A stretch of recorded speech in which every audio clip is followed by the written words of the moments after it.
What's up, y'all? It's your boy, Baby D, coming back at you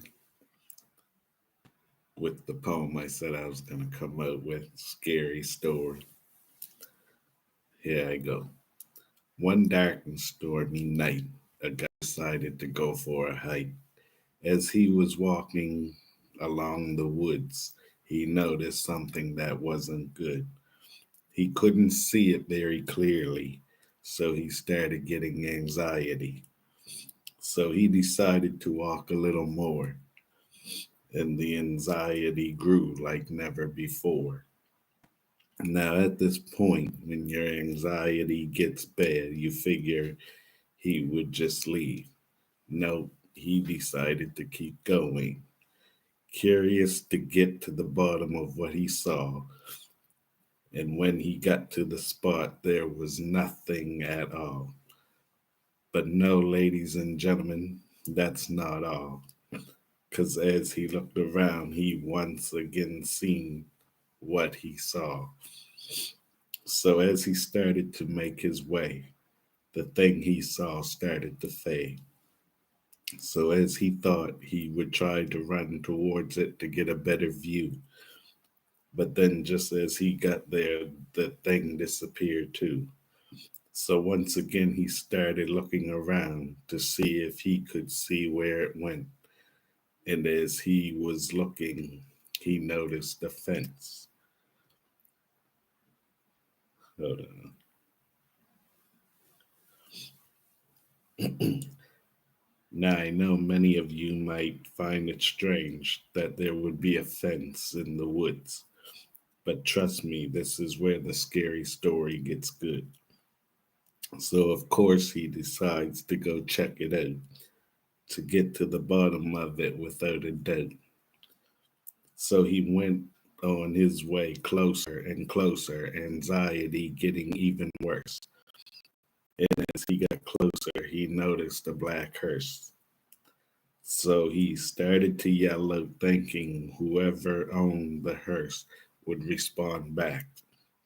But he heard nothing after that. So he yelled out once again. But like a minute ago, he heard nothing. So over the fence he goes, anxiety still running high. So he decided to take a deep breath inside to bring his anxiety down. After climbing the fence and his feet touched the ground. But when he did it, he could see his breath, the same one you see when you're around death. Now, at this point, you would think he would hop back over the fence and run away. But no, ladies and gentlemen, he decided to stay and continue yelling out to see if anyone would respond.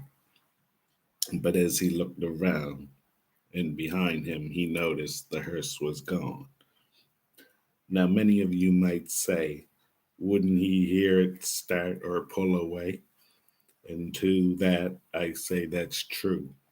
But I also say, don't be fooled. Because you see, even though the hearse disappeared, it was all in his head and it was never there.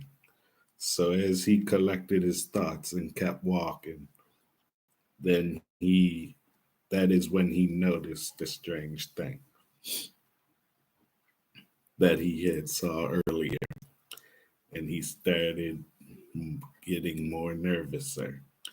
So he yelled out once again, and once again, nothing.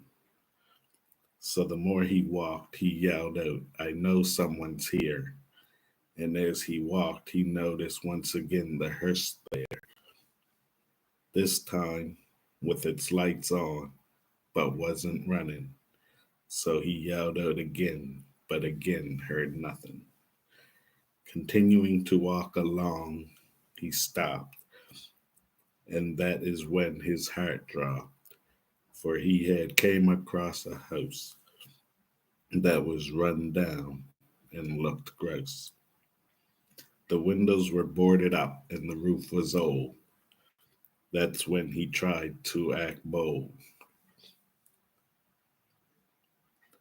Went to go investigate the inside, but before he got to the door, he heard the hearse come alive and it began to drive towards him, and he turned to run and kept trying to see the driver, but there wasn't one. So he ran towards the house, but couldn't open the door because it was locked. That's when the hearse came to a stop. As the guy stood there trying to open the door in fear, then he turned and took one more look, but the hearse had disappeared. Standing there in shock, he tried the doorknob one more time, and it was unlocked, so he went inside. Once he got in, he walked in, and the door slammed shut behind him, and then it locked itself again. Standing there in fear, he looked to the left, and that's when he saw the living room with the old dingy furniture set. And then he turned his head and looked to the right and noticed the dining room with a burnt out light. Then he looked straight ahead and yelled out, "Hello, is anyone home?" Then got jump scared by the ringing of the phone. As he started to walk towards it, he heard another sound coming from upstairs like someone was walking around. The phone kept ringing, but no one answered. And still the guy was nervous and scared. As he walked closer and closer to the phone, he started feeling like he wasn't alone. The phone rang and still no one answered, and he picked it up. What he heard had him frozen stuck. What he heard was a car's engine revving and a small voice whispering. The voice told him not to go upstairs. But the scary part, none of his family or friends or anyone knew he was there. So he asked who it was and why not.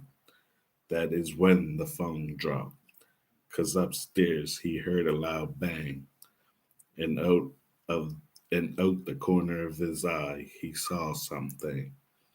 Anxiety full force, he started shaking, that he thought he could smell something baking. Slowly he started to make his way to the kitchen to see. Passing through the dining room with the burnt out light, he thought he seen an old lady. As he got closer, he said, "Excuse me, miss, are you okay?" But she didn't answer him or look his way. So he asked her again, but once again she said nothing. So he decided to go to the kitchen to turn on the light, and that is when he got an even bigger fright. When he turned on the light and looked back at the dining room chair, he noticed the old lady wasn't there. So as he continued to walk around, he heard the telephone make another ringing sound. He walked back towards it and listened to see if anyone would answer it this time. And then it stopped, and he thought everything was fine. But as he but as he quietly picked up the receiver to hear if he could see if anyone was home, all he heard was the car revving and a voice whispering, saying, "You are not alone." He asked, "Who are you?" But all the voice said was, "Do not go upstairs, 'cause you are not alone there." Curious, after hanging up the phone, he decided to go take a look to see who could be there. And as he got closer to the stairs, he saw the old lady standing up there. Once again, he asked, "Excuse me, miss, are you okay?" But she did not say anything or look his way. First step, making his way up, Creek went the step, and the old lady didn't move. Creek as he hit step number 2. As he was hitting step number 3, Creek went the step, and the old lady disappeared miraculously. Step number 4, turning on the light and not seeing the old lady. That's when the phone started ringing. Ring, ring went the phone as the guy still made his way up the stairs listening. Ring, ring, but no one was answering. Ring, ring as he hit step number 5, listening to see if someone would answer this time. Creak went step number 6. With the phone still ringing, he said, "This is it." Step number 7 as he reached the top. The phone's ringing had stopped. Making his way to door number 1, he was just happy the phone was done. Reached door number 1, which was the master bedroom. He peeked inside and everything was cool. Then, as he closed the door and headed for door number 2, that's when the sound of the phone, that's when the sound of the phone's ringing came through. Assuming he would hear if anyone would pick up the phone, he would hear them talking. But as he reached door number 2, still heard nothing.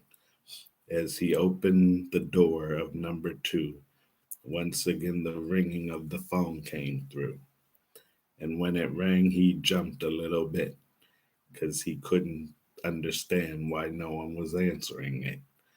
As he closed the door behind him and headed for door number 3, he noticed it was a bedroom, and sitting in a rocking chair, he noticed the old lady. So he asked again, "Excuse me, miss, are you okay?" But again, she didn't answer or look his way. As he turned on the light, that's when he once again got a fright because the old lady was not there, but there was an empty rocking chair. As he walked in to investigate the room, he was unaware of what he would encounter soon. Noticing the room was empty, he decided to check out the other 2 rooms. So he left and closed the door, and that's when he heard another boom. It gave him a little jump scare once more, so he decided to go check out door number 4. As he walked, the phone rang and no one was answering, and he did not understand. Then, when he got to door number 4, he noticed the shadow of a man. Before he spoke, he said, "I'll turn on the light first to ask if him and the lady are okay." Before he could, the phone rang again, and when the guy turned his head, the man got away. So the man who was investigating the house yelled out one more time as he was heading for door number 5. When he got there, he noticed the man and the old lady's shadow and asked if they were okay. But this time they both didn't answer or look his way. Then the phone rang and the shadows didn't move to answer the phone. That's when he realized he wasn't alone. So the guy ran downstairs and answered the phone with a scared, shake voice and said hello. But this time the voice said, "Get out." Dropping the receiver out of fear, the guy decided to get out of there. As he backed towards the door, he noticed the old lady and the man standing there. Backing to the door inch by inch, he noticed the 2 still did not flinch. As he got to the door, still looking at the 2, he forgot the door was locked and the windows were boarded too. Fighting with the knob to try to get out of the house, filled with fear and anxiety without a doubt. As he turned to look back at the 2 after fighting with the doorknob, he managed to get out after all. As he ran through the woods, he came upon the hearse that was chasing him, and it started chasing him again. Harder and harder the man ran to get away with all his might, trying to notice the driver, but all he could see was lights. Running through the woods, the man finally reached the fence and made it over, and he thought he was safe, so he started to walk slower. Then he heard the revving of a car behind him with bright lights and the sound of a car horn. And that's when his heart was scorned. As he turned to look back, he noticed that the hearse had crashed. So he decided to go check it out to see if he could help. But what he saw shocked him without a doubt. For when he looked at the driver, he noticed it was him. And in the coffin was the old lady whose life came to an end. You are probably asking, if the old lady was already dead, how did the driver die? Well, he got into an accident on the way to the gravesite. Well, who was the voice on the phone with the car? It was him when he made it that far. Written by Devin Slaughter, aka Baby D. October 31st, 2022. If y'all like it, like, share, subscribe, hit the notification bell for further uploads.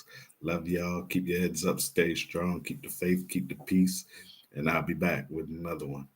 And happy Halloween. Stay safe and be alert of your surroundings.